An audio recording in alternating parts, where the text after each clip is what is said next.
या तासातली एक महत्त्वाची बातमी। मुख्यमंत्र्यांच्या निवेदनानंतर आता कर्जमाफीबाबतची शिवसेनेची भूमिका नरमलेली आहे।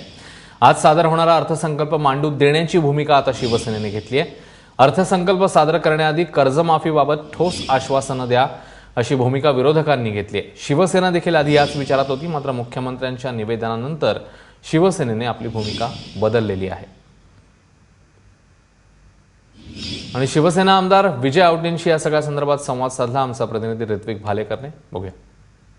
शेतकऱ्यांचा सातबारा कोरा होईपर्यंत शिवसेना अर्थसंकल्प मांडू देणार नाही अशी ताठर भूमिका या ठिकाणी शिवसेनेने घेतली असली तरी मुख्यमंत्र्यांच्या निवेदनानंतर आता शिवसेना थोडी नरमलेली दिसते। शिवसेनेचे आमदार आपल्या सोबत आहेत, त्यांना विचारूयात काय असं समाधान झालं तुमचं मुख्यमंत्र्यांच्या निवेदनानंतर की तुम्ही तुमची भूमिका माघारी घेतली? आम्ही भूमिकेपासून तसोबरही मागे आलेलो नाही, ही गोष्ट पहिल्यांदा आपण लक्षामध्ये घ्या। परंतु संसदीय कार्यपद्धतीमध्ये ज्या वेळेला देशाचे किंवा राज्याचे अर्थमंत्री अर्थसंकल्प सादर करतात त्याच्यामध्ये चुकीची प्रथा पडू नये याच्यासाठी आम्ही अर्थसंकल्प शांतपणाने ऐकण्याचा निर्णय घेतला। आता मुख्यमंत्र्यांनी सभागृहामध्ये जे निवेदन केलं त्याच्यातनं जे सूचित करण्यात आलंय की या अर्थसंकल्पात देखील कर्जमाफीच्या संदर्भामध्ये काही घोषणा होऊ शकते, ती शांतपणे ऐकण्याचा निर्णय फक्त आम्ही घेतलेला आहे। कर्जमुक्तीपासून शिवसेना तसोबरही मागे आलेली नाही।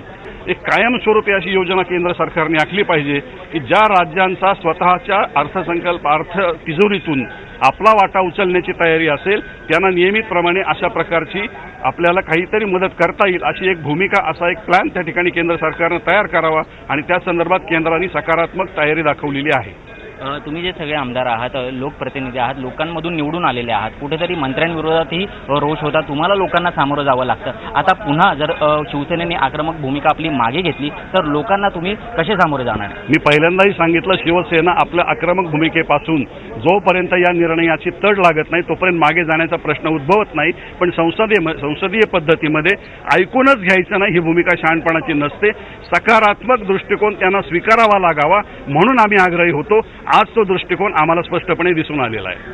धन्यवाद आमच्याशी बातचीत केल्याबद्दल। तर अर्थसंकल्प जे आहे हे शिवसेनेचे आमदार असतील, मंत्री असतील, हे मांडू देतील आणि आक्रमक नाही तर आग्रही होतो अशा पद्धतीची भूमिका आता शिवसेनेकडून समोर येते। कॅमेरा